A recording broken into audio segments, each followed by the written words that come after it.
काफ़ी लोग मुझसे ये पूछ रहे हैं कि हम अभी कौन कौन सी कंट्रीज़ घूमने जा सकते हैं एज अ इंडियन टूरिस्ट और इंडियन पासपोर्ट होल्डर। तो इस वीडियो में आज आपको बताने वाला हूँ ऐसी 6-7 जगह जहाँ पे आप लोग बिना क्वारंटाइन के रह सकते हैं और बिना किसी वैक्सीनेशन के, मतलब अगर आपने वैक्सीनेशन नहीं भी करा रखा है तो भी आप लोग यहाँ पे जाके घूम फिर सकते हैं। वैसे तो बहुत सारी कंट्रीज़ खुली हैं, लेकिन अभी मैं आपको प्रैक्टिकल बात करूँगा जो कि ज़्यादातर इंडियंस जा सकते हैं घूमने आसपास। तो करते हैं उन कंट्रीज से स्टार्ट। Let's go.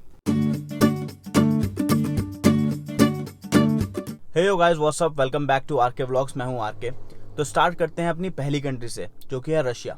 रशिया आप लोग इजीली जा सकते हैं क्योंकि आप लोगों को पता ही होगा कि रशिया काफ़ी एक्सपेंसिव कंट्री नहीं है, एकदम नॉर्मल कंट्री है। नॉर्मली आपको इजीली वहाँ का वीज़ा भी मिल जाता है, कोई वीज़ा में भी इशू नहीं आता। अगर आपका पासपोर्ट एकदम फ्रेश भी है तब भी आपको वहाँ का वीज़ा बहुत ही ईजिली मिल जाएगा, एकदम आपके हाथ में वीज़ा आ जाएगा। आपको इसके लेना पड़ेगा स्टिकर वीज़ा, जो कि आप 15 दिन का भी ले सकते हो और 30 दिन का भी ले सकते हो। अगर आप लोग 15 दिन के अंदर अंदर का अपना ट्रैवल प्लान कर रहे हैं तो आपको इसमें कोई आइटनरी नहीं दिखानी पड़ेगी। लेकिन अगर आप 30 डेज़ के अंदर अंदर, यानी कि 15 से 30 दिन के अंदर अंदर का वीज़ा ले रहे हैं तो आपको अपनी डिटेल आइटनरी बतानी पड़ेगी कि मैं कहाँ पर जाऊँगा, क्या करूँगा।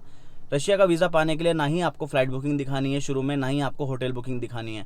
आपको ईजिली रशिया का वीज़ा मिल सकता है इस टाइम पे, और मिलेगा ही मिलेगा। बहुत लोग रशिया जा रहे हैं और घूम फिर रहे हैं। तो अगर आप लोग चाहते हैं घूमने फिरने जाना तो आप लोग रशिया भी जा सकते हैं। काफ़ी बेसिक सी फॉर्मेलिटी है रशिया के लिए। रशिया में ना ही आपको कोई भी क्वारंटाइन करना है, ना ही आपको वैक्सीन लगी होनी चाहिए, मतलब कोई भी फॉर्मेलिटी नहीं है। बस RT-PCR की रिपोर्ट होनी चाहिए, वो तो हर कंट्री के लिए मैंडेटरी है ही है। तो आप इजीली रशिया घूमने जा सकते हैं।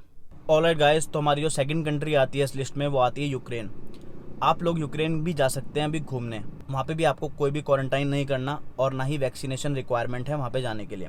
तो आप लोग ईजिली यूक्रेन का वीज़ा भी पा सकते हैं। यूक्रेन का वीज़ा मैक्सिमम तो हर किसी का लग जाता है, लेकिन कभी कभार कुछ 1-2% लोगों में इशू आ जाता है।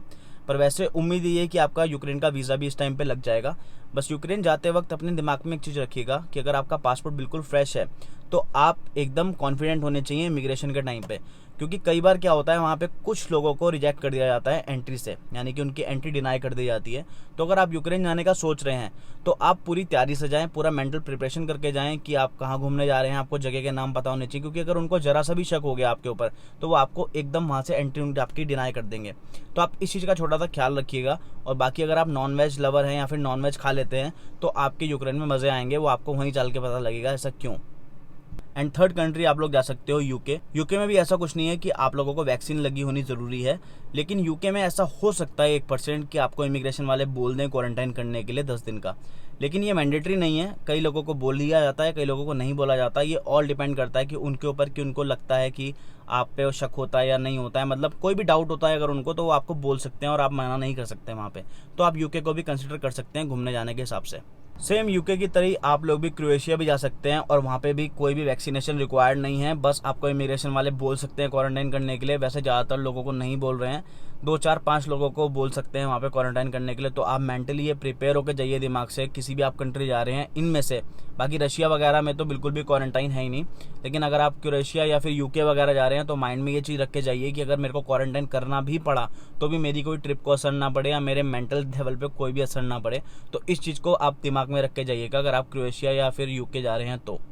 एंड फाइनली गाइज, हमारी जो फिफ्थ कंट्री है ये काफ़ी ज़्यादा इंटरेस्टिंग होने वाली है, क्योंकि यहाँ पे आपको वीज़ा की भी कोई रिक्वायरमेंट नहीं है। आपको ना ही वीज़ा चाहिए इस कंट्री में जाने के लिए, और ना ही आपको क्वारंटाइन करना पड़ेगा, और ना ही आपको वैक्सीनेशन लगी होनी ज़रूरी है। काफ़ी इंटरेस्टिंग लग रहा है। ये कंट्री है सर्बिया। सर्बिया एक ऐसी कंट्री है गाइज जो कि इंडियंस को बिना वीज़ा के एंट्री देती है। मतलब आपको वीज़ा वगैरह कुछ नहीं लेना, आपको सीधा सर्बिया की फ़्लाइट पकड़नी है, आपको वहाँ पे जाना है और आपको मिल जाएगी एंट्री। लेकिन गाइस, जितना सुनने में अच्छा लग रहा है इसके पीछे थोड़ा बहुत ट्रिक भी है। टेक्निकली तो ये पॉसिबल है, ये प्रैक्टिकल है, लेकिन अगर आप प्रैक्टिकली देखने जाओगे तो आपको 100 में से कुछ केस में, मैं तो ये बोलूँगा आपको 15-20 केस में निराशा मिलेगी। मतलब 15-20% इसका जो है वो फेलियर रेट है। ऐसा क्यों होता है मैं आपको बताता हूँ। ऐसा इसलिए होता है गाइस क्योंकि सर्बिया के थ्रू कई लोग इलीगल चीज़ें करने के लिए या फिर इलीगल एंट्री करने के लिए कुछ और कंट्रीज़ निकल जाते हैं वहाँ से। तो इस वजह से क्या है कि सर्बिया का इमिग्रेशन जो है काफ़ी ज़्यादा स्ट्रिक्ट है। मतलब अगर आपका बिल्कुल ब्लैंक पासपोर्ट है तो समझ लो आपको इशू आना ही आना है, और इशू आपको तब भी आ सकता है कि अगर आपका पासपोर्ट ब्लैंक नहीं भी है तो। ये ऑल डिपेंड करता है वही कि आपकी बातचीत के ऊपर, कि आपके अंदर कितना कॉन्फिडेंस है, आप कितने अच्छे तरीके से बात कर रहे हैं इमिग्रेशन ऑफिसर से। उसको अगर एक बार भी लगा या 1% भी ऐसा लगा कि आप कुछ कुछ गलत कर रहे हैं, कुछ गलत करने जा रहे हैं, तो आपकी एंट्री डिनाइड हो जाएगी। वरना अगर आपकी एंट्री हो जाती है तो आपके मज़े ही मज़े हैं, क्योंकि उस कंट्री में ना ही आपको वीज़ा चाहिए जैसे मैंने आपको बताया, ना ही कोई क्वारंटाइन करना है और ना ही वैक्सीनेशन लगी होनी चाहिए। तो आप लोग सर्बिया भी जा सकते हैं घूमने। और अगर आप में से किसी के पास US वीज़ा लगा हुआ है आपके पासपोर्ट पे, तो फिर तो आपसे कुछ पूछेंगे ही नहीं, आपको तो सीधा देखते साथ ही अंदर। जो हमारी 6th कंट्री है वो है बेलारूस। बेलारूस काफ़ी अच्छी कंट्री है, घूमने के पर्पज़ से आप लोग बहुत ही ईजिली जा सकते हैं वहाँ पे भी। लेकिन वहाँ पे पहली बात तो मैं आपको बताता हूँ कि कोई क्वारंटीन नहीं है, कोई भी वैक्सीनेशन ज़रूरी नहीं है। लेकिन बेलारूस में क्या है गाइस कि बेलारूस में आपको कोई ना कोई इन्विटेशन लेटर चाहिए होता है, वहाँ की किसी कंपनी से कह लो या फिर किसी भी जानने वाले से कह लो। एंड गाइस कुछ आपको वेबसाइट भी मिल जाएंगी जो आपको ये इनविटेशन लेटर प्रोवाइड करा सकती हैं, तो वहाँ पे भी जाना काफ़ी इजी हो चुका है आज की डेट में। काफ़ी इंडियंस वहाँ पे घूमने जा रहे हैं, तो आप लोग भी चाहें तो आप घूमने जा सकते हैं। इसके अलावा मैं आपको एक और कंट्री बताता हूँ, लेकिन वहाँ पे क्वारंटाइन रिक्वायर्ड है, लेकिन आप ये कहोगे कि वर्थ है क्वारंटाइन।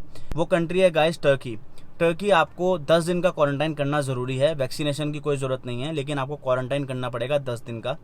तो आप 10 दिन का क्वारंटाइन वहाँ पे कर सकते हैं और टर्की में एंजॉय कर सकते हैं। तो गाइज ये थी कुछ कंट्रीज जहाँ पे आप लोग अभी इस मंथ यानी कि अगस्त में जा सकते हैं और अगस्त के बाद भी जा सकते हैं घूमने के पर्पज़ से, अगर थर्ड वेव नहीं आती इंडिया में तब।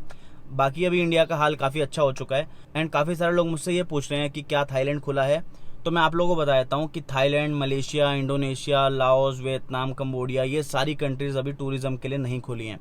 तो आप लोग अभी ये क्वेश्चन समझे ना पूछें, क्योंकि हम लोग व्हाट्सएप पे आप लोगों को रिप्लाई कर करके थक चुके हैं। लेकिन हाँ, अगर आपको थाईलैंड ही जाना है या फिर इन जो मैंने आपको कंट्रीज बताई कि जो अभी नहीं खुली हैं इनमें से कहीं जाना है, तो अगर आप इनका वेट कर रहे हैं खुलने का, तो आप हमें व्हाट्सएप पे उस कंट्री का नाम लिख के भेज दीजिए और जब भी खुलेगा हम आपको रिप्लाई कर देंगे, हम आपको बता देंगे कि इट्स नाउ ओपन। तो गाइज़ ये थी आज की वीडियो। अगर आपको वीडियो अच्छी लगी हो तो वीडियो को लाइक ज़रूर कर दें और चैनल को सब्सक्राइब कर लें आगे आने वाली वीडियोज़ को देखने के लिए। Till then bye bye, take care, see you. And now I want to thanks the sponsor of this video, Amazon India. Amazon से मैं करता हूँ सारी अपनी शॉपिंग जो मैंने अभी करी है। तो आप लोग देख सकते हैं यहाँ पे मैंने काफ़ी डिफरेंट प्रोडक्ट्स मंगवाए हैं अमेज़ॉन से। तो अगर आप भी चाहते हैं ऐसे प्रोडक्ट्स मंगवाना, तो आप भी डिस्क्रिप्शन में दिए गए लिंक से मंगवा सकते हैं और एंजॉय कर सकते हैं अपने दिन को। Till then bye bye, take care, see you.